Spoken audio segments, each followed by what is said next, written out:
Assalamualaikum warahmatullahi wabarakatuh. Perkenalkan, saya Ingreswari Retnohardini dari Program Studi Bisnis Digital Fakultas Ekonomi Universitas Negeri Jakarta.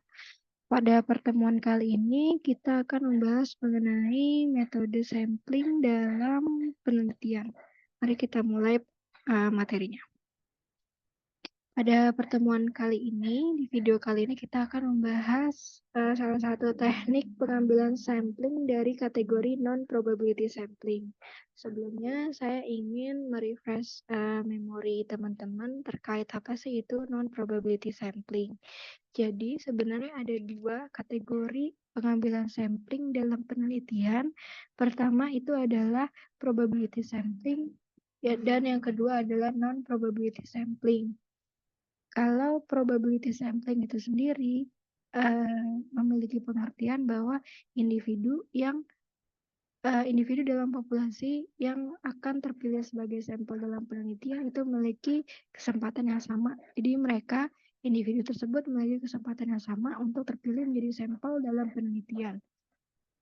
Sementara non-probability sampling atau yang akan kita bahas kali ini itu adalah teknik pengambilan sampling di mana individu yang akan terpilih menjadi sampel dalam populasi itu ditentukan dari peneliti itu sendiri. Jadi keputusan subjektif dari peneliti tidak dilakukan secara acak, melainkan keputusan subjektif dari si peneliti mau memilih individu mana dari populasi tersebut untuk menjadi sampel, kayak gitu. Semoga dapat dipahami definisi mengenai kategori non-probability sampling ini ya. Kemudian teknik sampling dari kategori non-probability sampling akan kita bahas pada video kali ini itu adalah snowball sampling. Apa sebenarnya snowball sampling itu? Jadi snowball sampling adalah teknik pengambilan sampel non-probabilitas yang digunakan ketika populasi target itu sulit dijangkau atau diidentifikasi. Misalnya, kelompok-kelompok minoritas, populasi yang tersembunyi, atau subjek penelitian yang jarang. Teknik ini bekerja dengan meminta responden yang sudah terlibat untuk merekomendasikan atau mengarahkan peneliti kepada responden lain yang memenuhi kriteria penelitian. Jadi, misalkan ketika teman-teman ingin meneliti tentang ingin meneliti tentang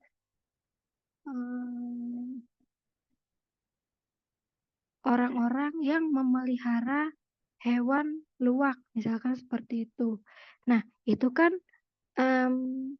tidak semua orang tahu siapa saja yang memelihara hewan luwak. Biasanya kan orang-orang yang memang sama-sama tergabung dalam komunitas luwak yang akhirnya kenal, oh kamu juga memelihara luwak ya seperti saya. Nah, penelitian seperti ini kan berarti subjek penelitiannya atau target penelitiannya itu kan jarang diketahui khalayak ramai ya.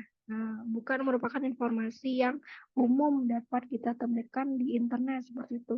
Hanya orang-orang yang memang tergabung dalam komunitas pemelihara luwak itu saja yang tahu siapa saja yang memelihara luwak sih di kota tersebut kayak gitu. Nah, jika kasus penelitiannya itu adalah seperti itu, maka teman-teman dapat menggunakan snowball sampling seperti itu.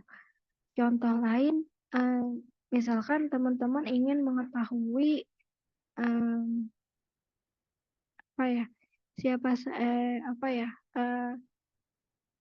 terkait kinerja sepeda motor yang memiliki roda lebih dua, itu gimana mobilitasnya, apakah baik atau tidak apabila digunakan di sebuah kota tertentu. Nah, biasanya kan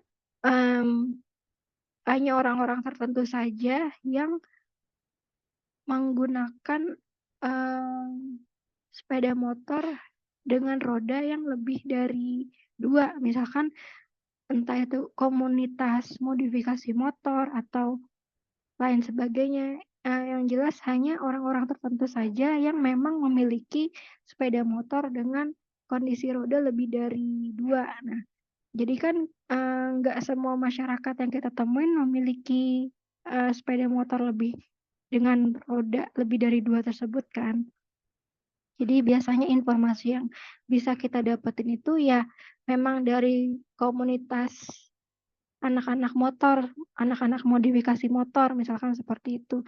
Jadi memang apa ya, target atau subjek penelitiannya itu tuh, kelompok-kelompok yang, jarang ditemui gitu. Nah itu teman-teman ketika membangun atau membuat penelitian seperti itu, nah berarti tepat untuk menggunakan snowball sampling, sebagai teknik, penentuan sampelnya, seperti itu.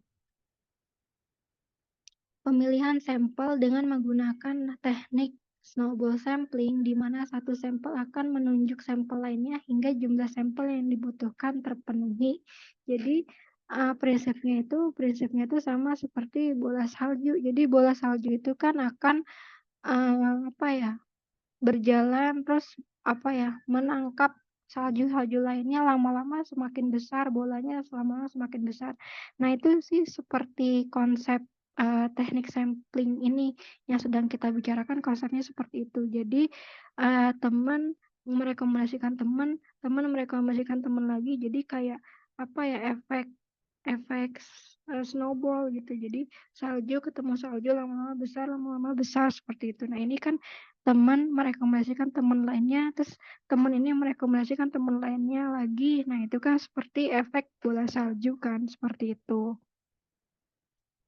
Peneliti memulai dengan sejumlah kecil responden, kemudian meminta mereka untuk merekomendasikan atau menghubungkan peneliti dengan individu lain yang juga cocok menjadi responden penelitian. Teknik ini terus berlanjut seperti bola salju yang menggelinding, di mana jumlah responden bertambah seiring rekomendasi dari responden sebelumnya.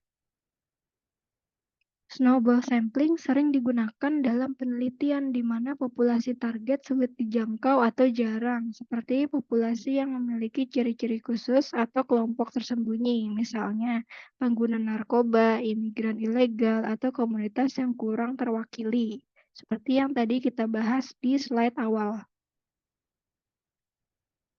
Proses snowball sampling itu pertama kita mengidentifikasi responden awal. Jadi, peneliti memulai dengan mengidentifikasi sejumlah kecil responden awal yang memenuhi kriteria untuk diikutsertakan dalam penelitian. Ini bisa dilakukan melalui jaringan sosial, rekomendasi, atau pengalaman peneliti sebelumnya. Kemudian selanjutnya minta referensi. Setelah berinteraksi dengan responden awal ini, si orang pertama ini, peneliti meminta mereka untuk merekomendasikan orang lain yang mereka kenal dan memenuhi kriteria yang sama. Misalkan teman-teman udah berhasil ketemu sama orang yang memelihara hewan luwak nih, sebagai orang A nih, orang pertama.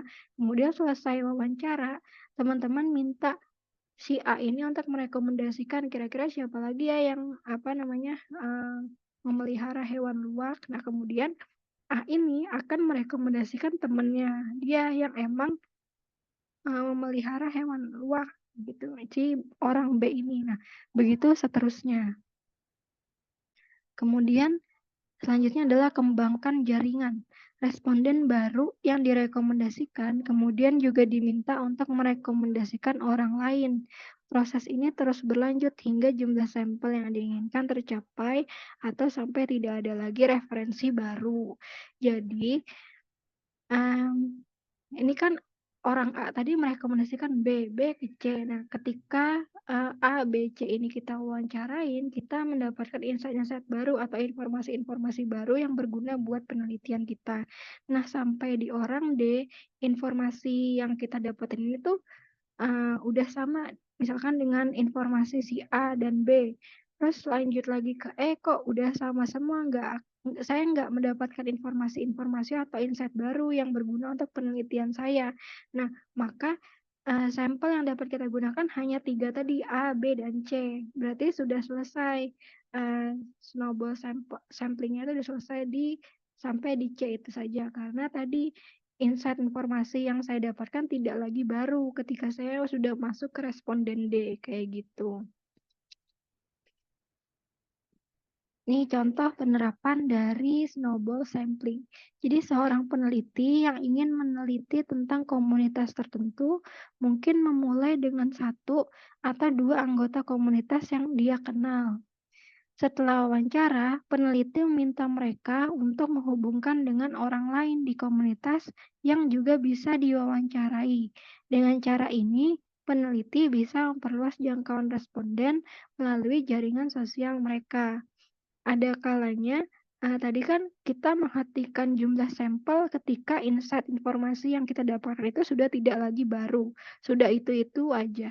Nah, ada kalanya, ketika kita udah A diwawancara, B diwawancara, C diwawancara, D diwawancara, E diwawancara, itu kita masih bisa mendapatkan sampel masih bisa mendapatkan insight informasi baru yang berguna buat penelitian kita. Tapi karena kita sudah menentukan sampelnya cukup 5 saja.